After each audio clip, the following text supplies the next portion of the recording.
റോമാക്കാർക്ക് എഴുതിയ ലേഖനം 8-ാം അധ്യായം 18 മുതൽ 25 വരെയുള്ള വാക്യങ്ങൾ. നമുക്ക് വെളിപ്പെടാനിരിക്കുന്ന മഹത്വത്തോട് തുലനം ചെയ്യുമ്പോൾ ഇന്നത്തെ കഷ്ടതകളും നിസ്സാരമാണെന്ന് ഞാൻ കരുതുന്നു. സൃഷ്ടിപ്രപഞ്ചം ദൈവമക്കളുടെ വെളിപ്പെടുത്തലിനെ ആകാംക്ഷയോടെ കാത്തിരിക്കുന്നു.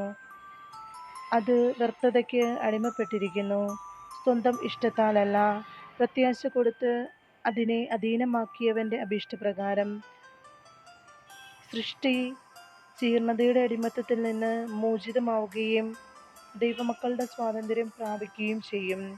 സമസ്ത സൃഷ്ടികളും ഒന്നുചേർന്ന് ഇതുവരെയും അനുഭവിക്കുകയും നെടുവേർപ്പെടുകയും ചെയ്യുന്നു എന്ന് നമുക്കറിയാം.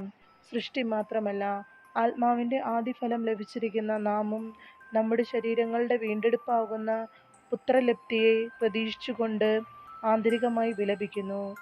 ഈ പ്രത്യാശയിലാണ് നാം രക്ഷ പ്രാപിക്കുന്നത്. കണ്ടു കഴിഞ്ഞാൽ പിന്നെ പ്രത്യാശയല്ല. താൻ കാണുന്നതിനെ ഒരുവൻ എന്തിനു പ്രത്യാശിക്കണം?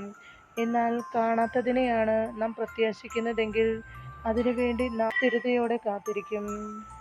നമ്മുടെ കർത്താവായ മിശിഹായ്ക്ക് സ്തുതി. വിശുദ്ധ മത്തായിയുടെ സുവിശേഷം 7-ാം അധ്യായം 7 മുതൽ 12 വരെയുള്ള വാക്യങ്ങൾ. ചോദിക്കുവാൻ നിങ്ങൾക്ക് ലഭിക്കും, അന്വേഷിക്കുവാൻ നിങ്ങൾ കണ്ടെത്തും, മുട്ടുവാൻ നിങ്ങൾക്ക് തുറന്നു കിട്ടും. ചോദിക്കുന്ന ഏവനും ലഭിക്കുന്നു, അന്വേഷിക്കുന്നവൻ കണ്ടെത്തുന്നു, മുട്ടുന്നവന് തുറന്നു കിട്ടുകയും ചെയ്യുന്നു. മകൻ അപ്പം ചോദിച്ചാൽ കള്ളു കൊടുക്കുന്ന ആരെങ്കിലും നിങ്ങളിലുണ്ടോ? അഥവാ മീൻ ചോദിച്ചാൽ പാമ്പിനെ കൊടുക്കുമോ? മക്കൾക്ക് നല്ല വസ്തുക്കൾ കൊടുക്കണമെന്ന് ദുഷ്ടരായ നിങ്ങൾ അറിയുന്നുവെങ്കിൽ നിങ്ങളുടെ സ്വർഗസ്ഥനായ പിതാവ് തന്നോട് ചോദിക്കുന്നവർക്ക് എത്രയോ കൂടുതൽ നന്മകൾ നൽകും. മറ്റുള്ളവർ നിങ്ങൾക്ക് ചെയ്തു തരണമെന്ന് നിങ്ങൾ ആഗ്രഹിക്കുന്നതെല്ലാം നിങ്ങൾ അവർക്ക് ചെയ്യുവിൻ. ഇതാണ് നിയമവും പ്രവാചകന്മാരും. നമ്മുടെ കർത്താവായ മിശിഹായ്ക്ക് സ്തുതി.